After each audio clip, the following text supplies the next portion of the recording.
nelle Filippine è nota come la principessa del pop rock delle Filippine, la quale fede, musica e storia ha ispirato molti. Quindi, please join us in welcoming our very special guest, Miss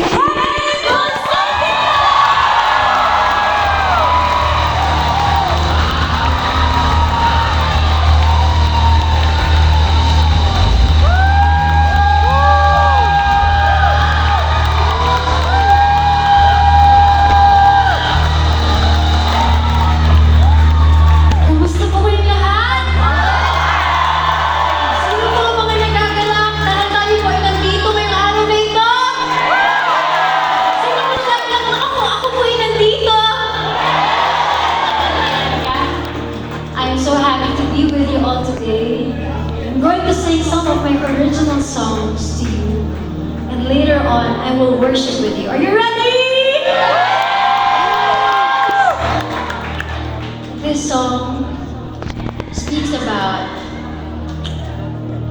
no matter what you're going through in life, there's always someone there for you, and that is God. So, huwag kang mahiya na lumapit sa Kanya. Pagkos ikaw ay lumapit. This song na sinulat ko po, I was going through a tough time. And God proved Himself to be so faithful. He showed up for my life. And I know whatever you're going through is gonna show up para sa'yo. Para sa'yo.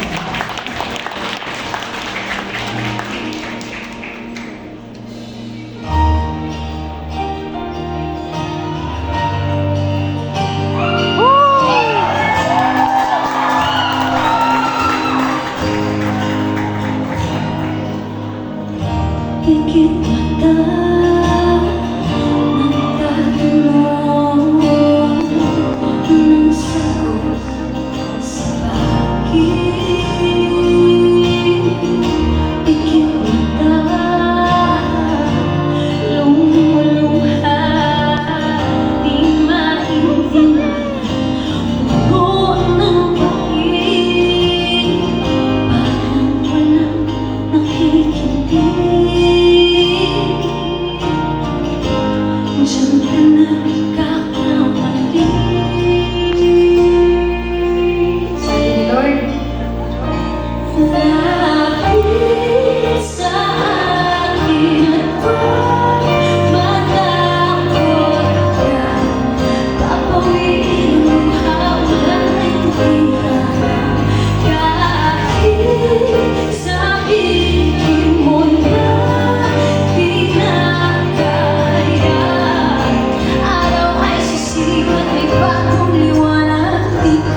tayong mag-iisa. Kailangan lang natin gawin ay lumapit sa Kanya. Sometimes we complicate things. I have to be perfect muna to come to God. Hindi dumating ang Panginoon para sa mga perpekto, ngunit para sa mga makasalanan na katulad natin. And this is not an accident that you are here today. Some of you are so tired. Kanina umaga po, yung husband ko na-discover niya sa room namin na may mangga. Sa fruit basket na binigay po sa amin ng aming welcome tea. Sabi ko, ayoko tikman kasi baka ma-disappoint ako, masarap ang mangga sa Pilipinas. But you know what? Tinikman ko po. Di siya kapareho sa Pilipinas. Pero masarap siya. Sometimes we're like that. We're so scared to decide to try something new. We've tried so many things to satisfy our souls, our hearts. Pumunta na siguro tayo sa jowa, sa alak, party, kung ano-ano pa, to make us feel like whole. Pero today, I want to invite you. Try mo si Lord.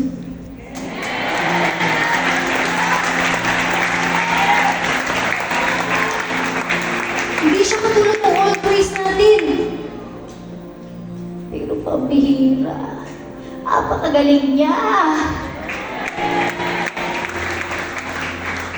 This next song that I'm about to sing is about finding that person who will love you for the rest of your life. I wrote this song for my husband who is also here today. Palakpakan po natin. Salamat po. Last one na ang asawa. Miss na po ako niyan because I've been traveling. Thank you for my EMCC family for letting accompany me in this trip. Mas marami pa pong araw na ako'y nagtatrabaho kaysa magkasama kami. So it's a joy that he's with me today. But this song is also finding your place in the world, finding your place and your purpose. This song is entitled Ikaw. Para po sa inyo. Ramyo!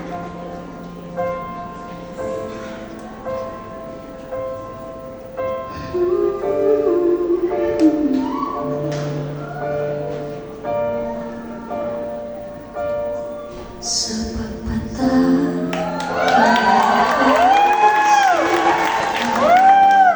ang isip-isip ko, hindi ko mahinto, pintig ng puso, ikaw ang pinangarap ko, simula ng matanto.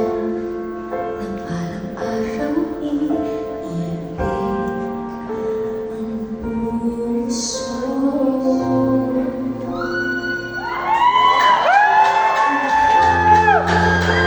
Pag-ibig na hinintay, puso ay malambay ng kahit tagal. Ramyo! Ngayon nandito na ikaw, ikaw. Ang pag-ibig na binigay sa akin ay kapal at biyaya ka sa buhay ko. Ligaya at pag-ibig ko'y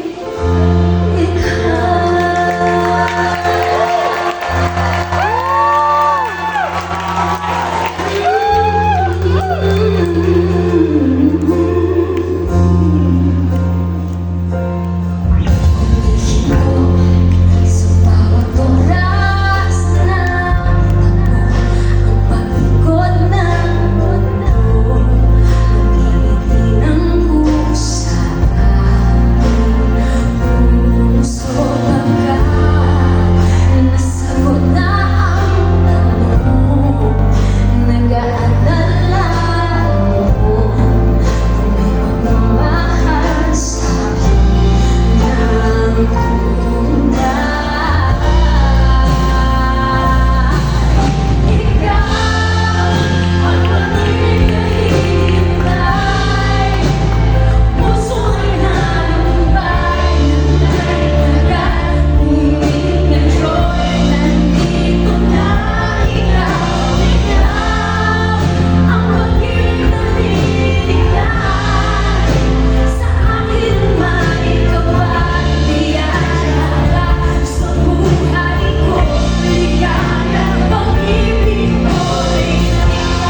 Gusto niyo pa?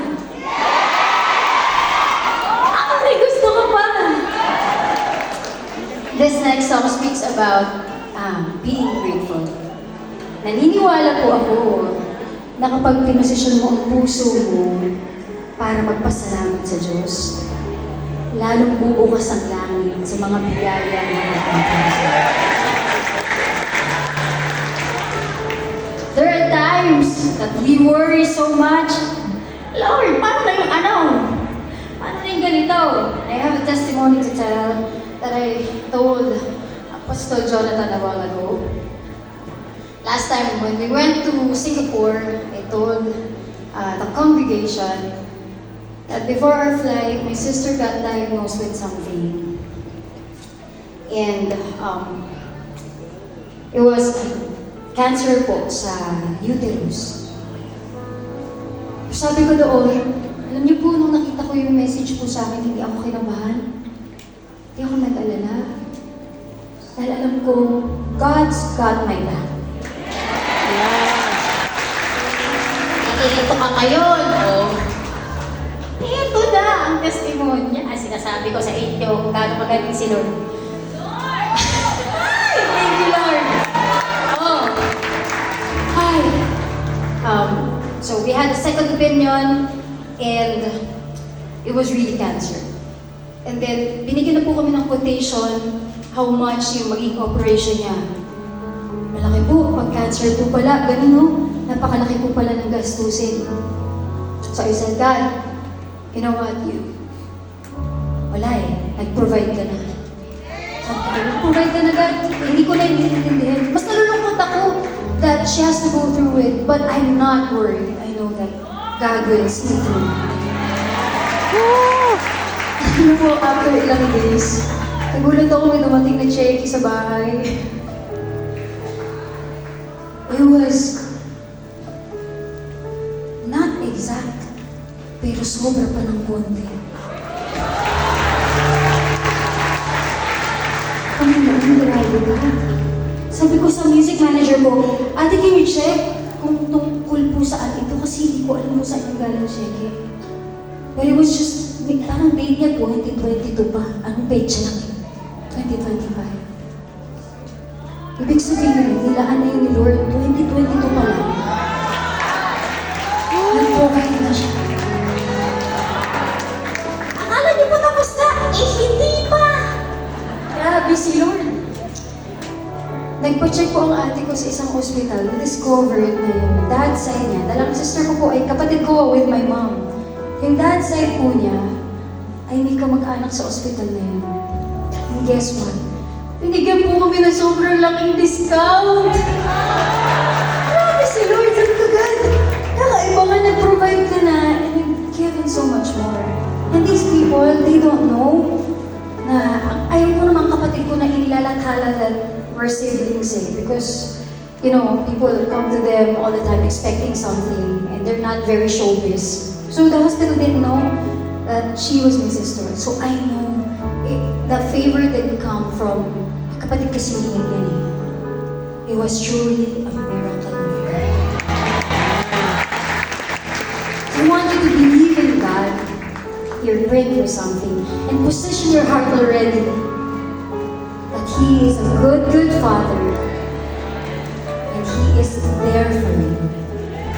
This song is called Salamat. Para po sa inyo.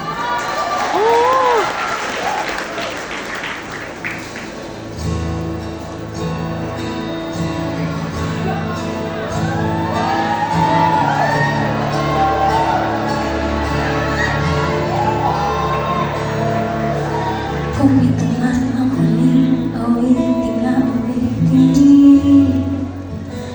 Nais kong malaman mo, ikaw'y bahagi na ng buhay ko. At kung mayroong sasabihin, nais kong sambitin, nilagyan mo ng kulay ang mundo. Kasama kita lumuha.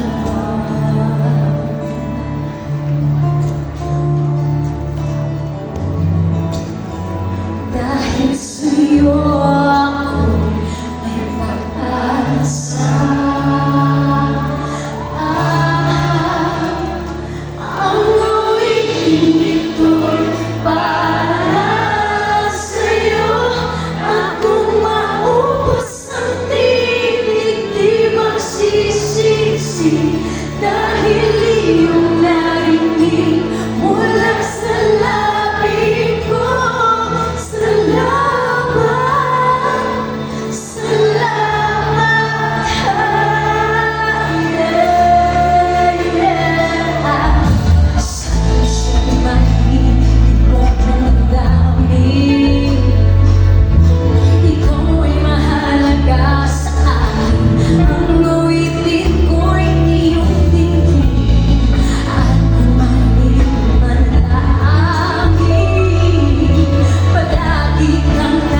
Salamat, Panginoon, sa napakagandang pangalan mo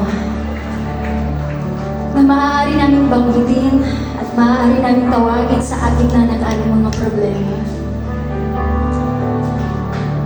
Salamat, Panginoon, na nandito ka ngayong araw na ito.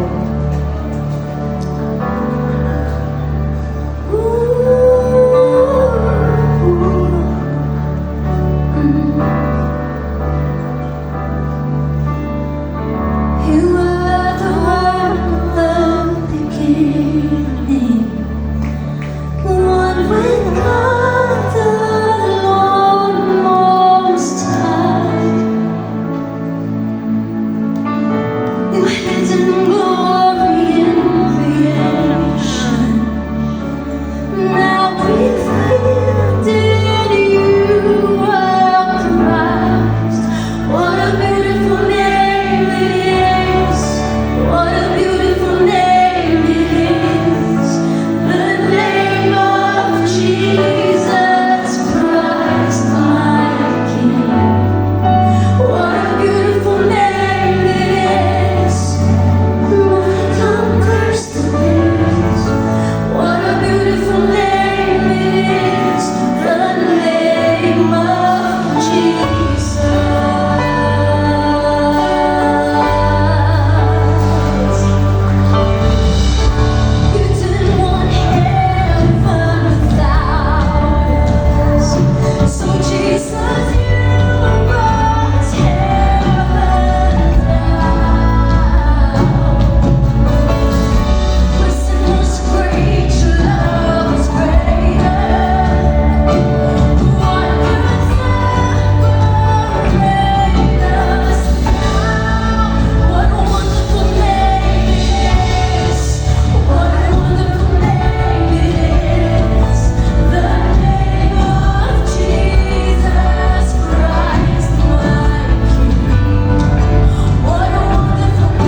things we were saying. Yeah, all of the